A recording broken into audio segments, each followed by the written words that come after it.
Hello there folks and welcome to a special edition of the Motorcast podcast, and today I'm with Josh and special guest Tom, who featured on the Canadian Grand Prix review on the channel also, to discuss a pretty big issue, which is the battle between Sebastian Vettel and Lewis Hamilton for the 2017 Formula 1 title. Now obviously it's been quite a nice battle before this. It's been quite, hug after the race, quite a nice battle, and it's been quite close. I mean, topsy-turvy, obviously, after the first three races. They were all, both obviously, on 43 points.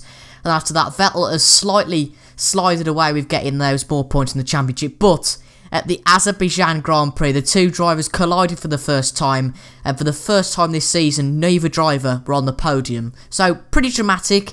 But let's start where it all began. So let's go to Australia first off, and let's discuss the whole season. So Josh, obviously, Hamilton took pole, but Ferrari reigned supreme on pace in Australia. How surprised were you that Ferrari were on top in Australia at the start? Yeah, real big shock really. We kind of rolled up in Australia and suddenly Ferrari were, right up there with Mercedes. Red Bull were really nowhere to be seen. So much expectation for Red Bull before the season, but it was Ferrari who took the fight to Mercedes. And kind of at that point, of course, Ferrari won the race, and I kind of thought, well, yeah, they could challenge for the title, but at that point I didn't really feel like they were the team to beat. I still felt like, obviously they got the strategy right, but they didn't have the kind of car on pure pace to beat Mercedes. That would come a few rounds later, but certainly a real kind of important, laying down the gauntlet really from the very first race, an important win for Vettel. And definitely started from the start, Tom, with Hamilton taking pole. I think it was 2 or 3 tenths above the Ferrari of Sebastian Vettel. It's definitely clear that the one-lap pace is Hamilton's strong point, with only being 2, I think, behind Schumacher in the all-time list now. And is Hamilton's one-lap pace a crucial thing, and could it possibly be the turning point in the season in that it might actually take him to the title in the end? I think you're very right. One-lap pace, clearly Mercedes have the advantage, and specifically Hamilton, every race this season, he seems to just had a few, even hundredths of a second on Bottas. Now, you're right, coming towards the end of the season where we all know with the cars this year, they're much harder to overtake. So when we come to these tracks that are maybe more difficult to overtake, he's going to have an advantage. And being able to qualify on pole always puts you in a great position for the race. So it really could be his key to gaining his 4th world title.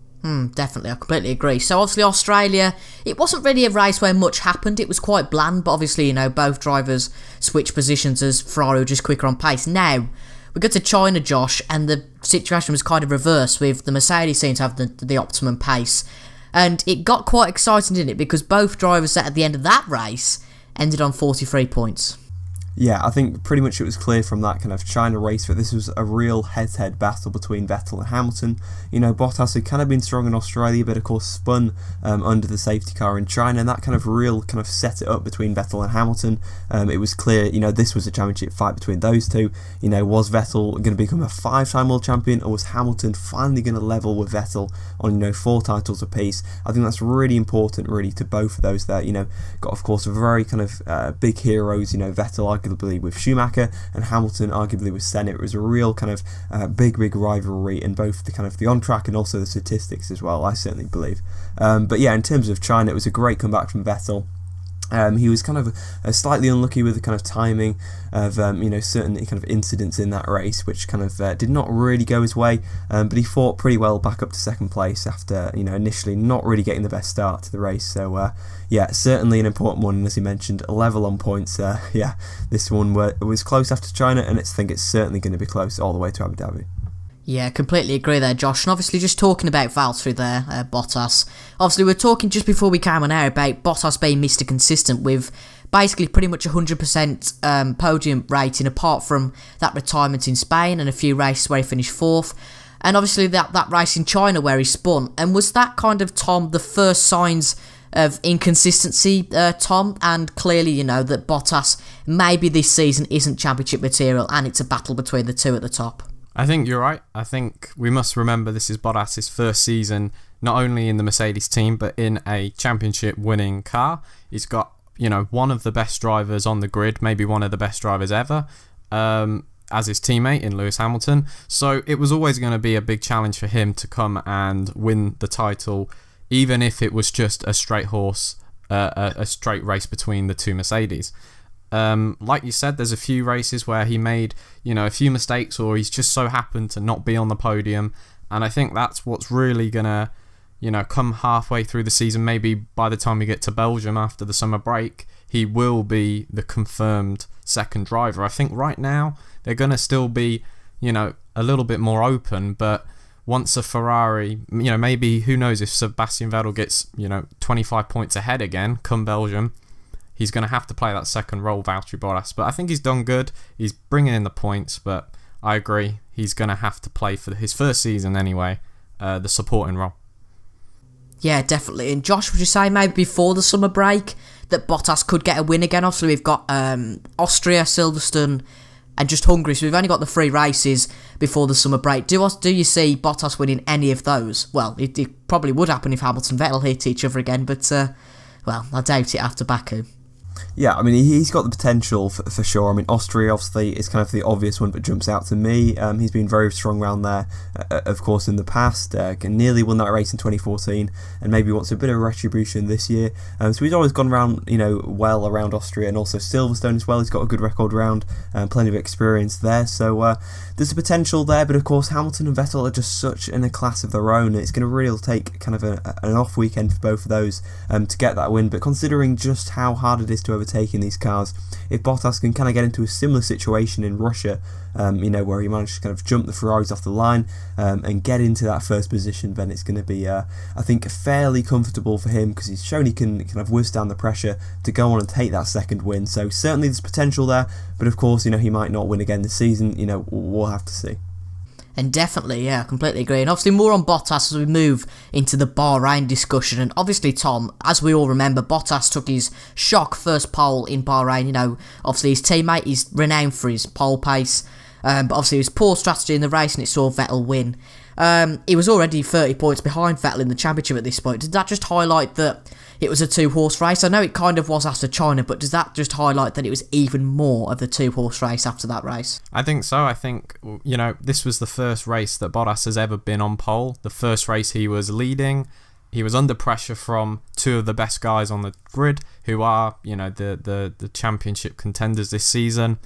He let it slip, I guess, overall. And, it's early on in the season. It's the 3rd race, right?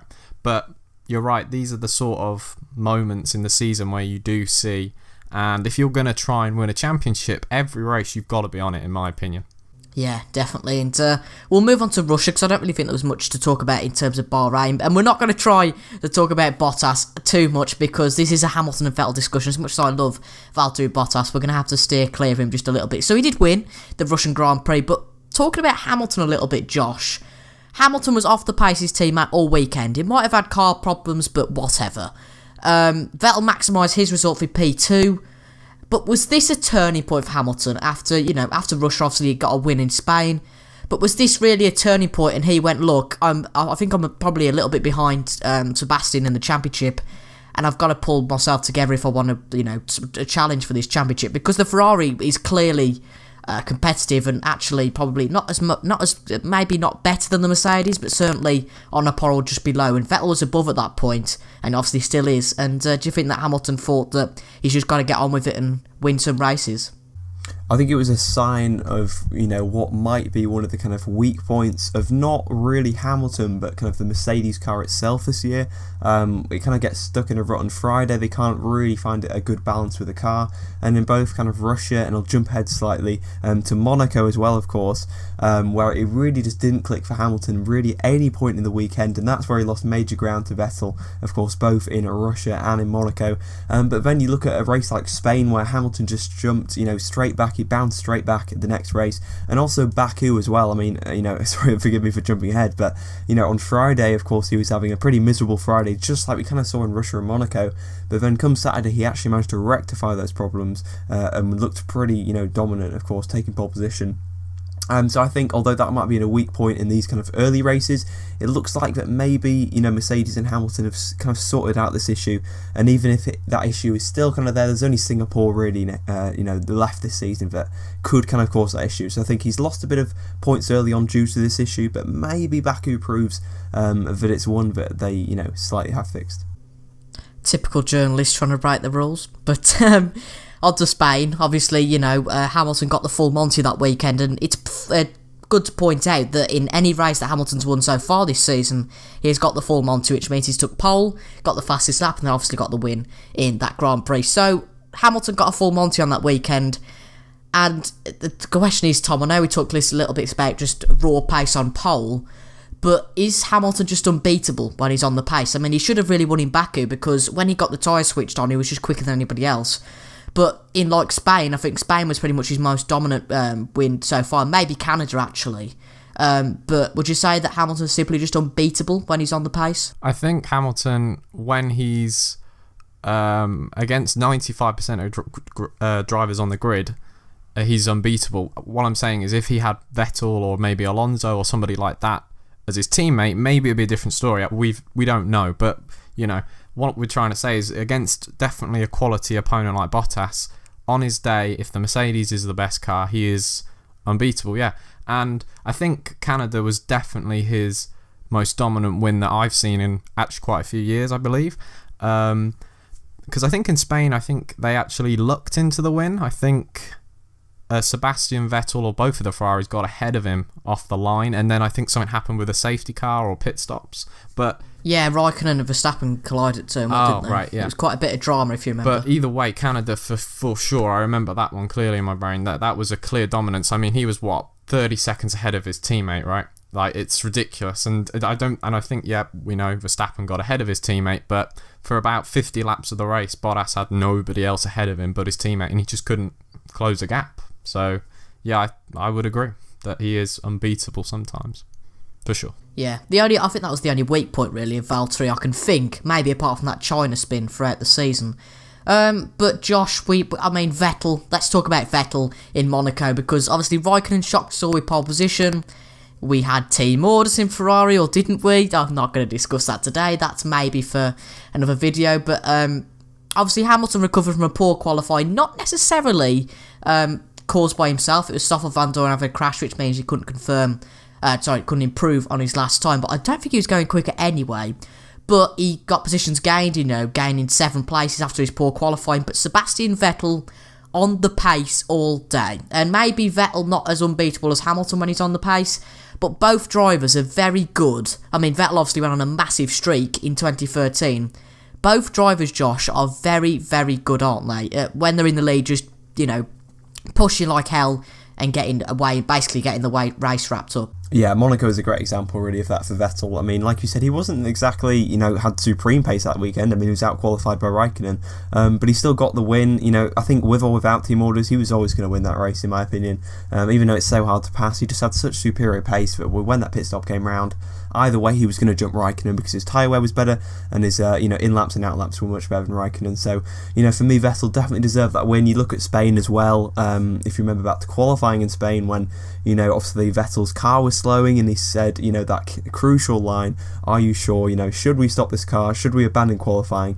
But Vettel's instinct, Vettel's kind of cunning, championship kind of, what really makes him a champion was that kind of one line that kept him in it, of course, came back and nearly won, and as Tom mentioned, really probably should have won that race, but of course, was pretty unlucky there. So yeah, bounced back brilliantly in Monaco, but as I think we're about to kind of come on to a difficult couple of rounds in Canada and Baku, but I guess with Canada that was also a good comeback after what was an interesting start, let's say, to the Grand Prix. Maybe a little overcautious, which is fairly unusual for Vettel. Yeah, definitely. I think we'll talk just a little bit about instinct from Vettel in a minute when we come on to the Baku Grand Prix. But obviously, if you remember, folks, as you just said, Tom, Canada clearing the memory, and a full Monty once again for Hamilton. And obviously, we talked about Hamilton, so we're not going to talk about Hamilton here. But Vettel, obviously, with a scrappy GP to P4. Did he lose his front wing on the start? I think he did, but it was quite a chaotic race for him. It wasn't great, but just showing a little bit like Hamilton in Monaco. We all have these races that maybe you're not under the best circumstances. You're not going to win every race in the season, but Vettel a little bit like Hamilton with a good recovery drive from where he was back to P4, and it should have really been a podium, shouldn't it? I agree. I think with the best drivers in the world, they're not just the fastest, they're the ones who are always thinking about the championship. Any moment in the race, their instinct, like Josh was saying, is what's going to happen to the championship. It's like, you know, in Monaco where he didn't turn off the car in qualifying. And it's the same in Canada, right? He had the instinct to get his way through the field. He took that incredible overtake on, I think it was both Force Indias, but especially definitely one of them into turn 1. And that was a risk that you could almost sort of tell that he knew it was like, if I don't take this, you know, this could really come back to bite me later in the season in terms of points. It was a great drive back. And like you said, you can't win every race, but when you're not having a good day, you've got to maximise the points. And I think, you know, Hamilton did well to get back into 7th in a track that's pretty much impossible to overtake. And obviously Sebastian did well to just finish off the podium in 4th in Canada. Definitely. Now, hold on to your hats because we're going to talk about Baku. Now, I think we all agree, just to check, we all agree this incident was Vettel's fault, right, before we start a complete argument? I believe mostly Vettel's fault, yeah. Okay, Josh? Yes, I do agree. Okay, so obviously the two drivers, this is why we're having this discussion. It is the turning point in the season where both drivers collided for the first time. The safety car was about to come in, and you could argue that Hamilton brake checked Vettel. That's the only real way we can describe it. Hamilton wasn't going very quickly. Vettel drove into him, and then Vettel took a little bit of instinct. He pulled alongside him and swerved into him. Now, unsporting behaviour or not, Josh, what have you really got to say about this championship fight now and the way? Because we've talked about the politics. It's been all over social media, whether Vettel should have been disqualified, whether this should have happened, whether that should have happened. But in the end of the day, Vettel got a 10-second penalty, and I don't think that's going to change that. We've got a few penalty points onto his licence, and unless he gets any in Austria, I believe that he won't get a race ban unless he does something stupid. But apart from the politics, what do you think? Where's the championship fight go from here, basically? This is fantastic for the championship fight, okay. Of course, we had the usual people kind of at each other's throats on Twitter, of course. You know, you're always going to get that. But that's kind of what makes Formula 1 now in the modern day and age, really. And it's just fantastic where we have something to kind of rant about. You know, and of course, it is a bit, you know, we're both kind of Vettel and Hamilton fans going at it. But it's good fun, really, to analyse stuff like this, because there is no real kind of clear answer, I think, to this kind of Baku problem. For me, the stewards actually kind of got it right, in my opinion, to kind of give Vettel a 10-second stop-go penalty, you know, for what was definitely unsportsmanlike behaviour.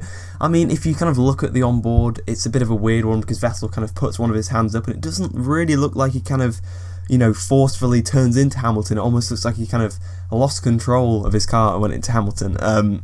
So I think that was appropriate, because basically it stripped Vettel of the win and really should have given Hamilton an easy win.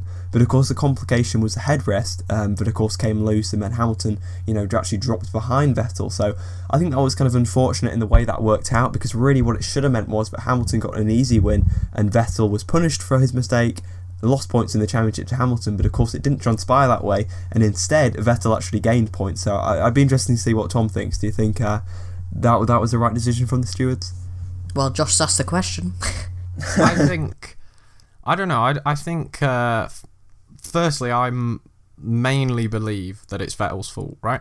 Especially what he did after the initial contact. But I actually believe that the stewards should have disqualified him or given him enough penalty points to disqualify him for the next round, right? Because my opinion is that you know, we've got, I don't know, but there's got to be hundreds of kids, you know, 8, 9-year-olds who aspire to be one of these great champions, and you can't let them think that this sort of behaviour can go on unpunished. And I know he got the win stripped off him, but at the end of the day, he really still finished in a good position, regardless if Hamilton won the race or not. He still finished what would have been 4th or 5th, I assume, if Hamilton was still leading. So yeah, I think you can't allow this sort of behaviour, which is clearly unsportsmanlike and disgraceful to somebody like Vettel, to get away with it pretty much unscathed.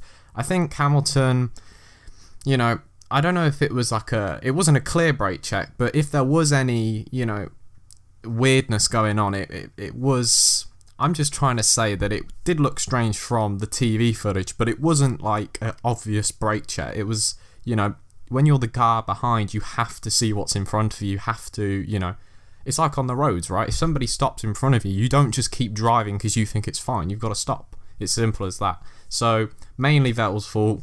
And then like Josh said, he turned into him. Whether he had his hands on the wheel or not, it didn't matter. The result, what we could all see from the TV pictures, was that he just clearly turned into Hamilton. And, you know, when people die in motorsport, you know, you don't want to see this sort of obvious contact that could have been avoided, in my opinion. But, yep, he walks away with an advantage over Hamilton.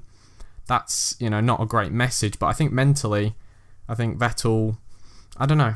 I think he's a stronger person mentally than Hamilton, but he might be a little bit shaken by how people have reacted.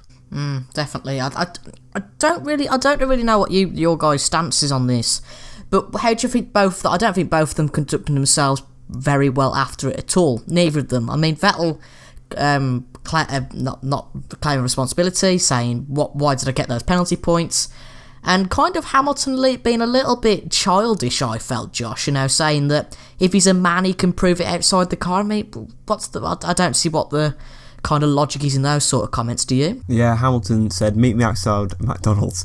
So yeah, no, of course. Basically, I think Hamilton said, so, you know, Vettel can come and talk to me. Vettel then said, okay, let's talk, and then Hamilton declined his offer. So, you know, it was a bit of confusion. In terms of the brake check, just going back to that quickly, obviously the FIA, according to their data, Hamilton didn't brake check, so I guess we kind of have to believe the FIA on this one. I think the complication was the TV graphics showed Hamilton braking after that corner, so I don't know really what was going on there. I think that's where the kind of confusion lays, but I guess we have to kind of believe the FIA on that one. So, you know, Hamilton, I guess, is cleared of wrongdoing in that respect. But, yeah, I agree, to be honest. It was conducted a bit kind of... And then, on the other hand, though, you know, a question for you guys. You know, if Vettel comes out and says, it was completely my fault, I really didn't mean to do it, it was kind of it was dangerous, you know, would that kind of hurt his chances of getting a future kind of penalty? Is that the right mentality? Because someone like Senna, for example, wouldn't even dream that anything could be his fault. Well, yeah. Go on, Tom. I don't know. I think I agree that Vettel should come out, be the man, and say, look, it was my fault, right? Regardless of, you know, what you think Hamilton did, you drove into him, or i.e. Vettel drove into him. You're the car behind. You've got to take responsibility to a point, right? And the chit-chat after, right, is quite immature. I mean, when I was watching the TV and they interviewed Vettel, he wouldn't even talk about the second contact. It was like in his brain nothing happened, like that never existed. But it's clear, we've got video footage, we saw it. Why won't you talk about it? So I think that's quite immature. The comment where Hamilton was like, you know, let's face each other man to man. Okay, that's fine. You know, there is a sport called boxing where you can do that, or MMA, but they're F1 drivers. I just think when you're, like I said, one of these great champions, you've got to, you've got millions of people who aspire to be like you. You've got to try and represent a good image to a point, right? And I think they've done each other probably no favours. I mean, I guess Hamilton has a right to be frustrated because he believes he's done nothing wrong. I guess, Vettel believed he was, unlawfully brake checked. So, but the contact after, he knew, and he does know that he should never have done it. Just like in, I think, Mexico last year, where he got really ranty with Charlie. It's stuff like that where clearly he has a switch in his brain, and it just flips and turns him into this ape that is uncontrollable sometimes. It's a shame. Yeah, it's very unlike him, really, because if you look at him, just generally, he seems quite composed. I mean, to be fair, Kimi Raikkonen's like it, and if you saw him, he's cool as a cucumber might be the wrong word to use, but certainly cool. But the last question I'll ask, because I think we've exhausted the Baku incident. Really, I think we have to sort of talk about before Baku, because Baku was the turning point. But prior to the race, obviously Hamilton got pole, so not taking that away from him. Prior to the race, Tom, who would you say out of the two has been driver of the season so far, and why? It's difficult. I would say, I feel like Vettel is one of these drivers where he's very consistent, right? And he's always seems to be on it. I guess Hamilton is similar like that, but from what I'd seen, I would also comparing their teammates' scores, like, I know maybe Kimi Raikkonen maybe isn't as good as Bottas, but the results show that maybe the Mercedes is overall the more complete package. I don't know. So I would say Vettel has been a little bit more impressive to me, especially since that Canadian race where, like I said, he did that great overtake, he took the risk, he drove very well, and I think that was the only race that he hadn't been on the podium prior to Canada, or sorry, Azerbaijan. So I would go with Vettel. Josh, any different? No, pretty much. I think it's very hard to kind of pick between the two of them. Vettel's been pretty much faultless, really. But this Baku incident, if he hadn't have done it, he'd have won the race. So, does that then kind of ruin the kind of the season that's already gone by? Could this kind of ultimately cost him the championship? They say the little things cost the championship. Well, this is actually quite a big thing, because this was probably about 13 points he's lost here. With that incident, if we say that. Well, actually, it's more than that, isn't it? It's 15 if Vettel wins the race and Hamilton finishes 5th. So, it's a major kind of blow for Vettel's championship. But, at the end of the day, I guess he still gained points. So, we'll have to see. But yeah, for me, Vettel has slightly been the more impressive. But this is definitely tainted his record so far. But on the lighter side of that incident, we did have Ricciardo win the race. We had Stroll on his first podium. That was always nice to see. And I think really it was just a bonkers race, wasn't it? I think that really topped it off. But it was just a bonkers race. And so, because of that race, we're going to have some special podcasts, starting with this one. And the other two are going to be discussing it. Firstly, the F1 silly season, which is completely blown apart by Max Verstappen saying that he might get a Ferrari. I doubt that will happen, but we never know. Raikkonen could retire, Alonso could retire, Hamilton could even retire. We don't know what could happen. Honestly, it's going to be a fantastic silly season. Nothing will probably happen, but talking about it is something that must happen every year. And then, of course, later in the week, we're also going to be talking about the rankings of each driver so far, so which one has been the worst and which one has been the best. I don't think anyone's been too bad, but it might be Lance Stroll or Jolyon Palmer just before the Baku Grand Prix. But, yeah. But we've talked about Vettel and Hamilton here. Yeah, I think that's about it. The only question I want to ask on the subject of silly season, Tom, do you think both of these drivers will still be at their respective teams in 2018? Of course, there's absolutely no question that either of them are going to leave. And Josh, as the professional also sport journalist, would you agree? Yes. Okay, we've got the word from the professional, the insider to both of the teams. It's clear they're both staying. Thank you very much for watching, folks. Thank you very much, Tom, for coming as our special guest today. And we will see you for another video in the next few days. Goodbye.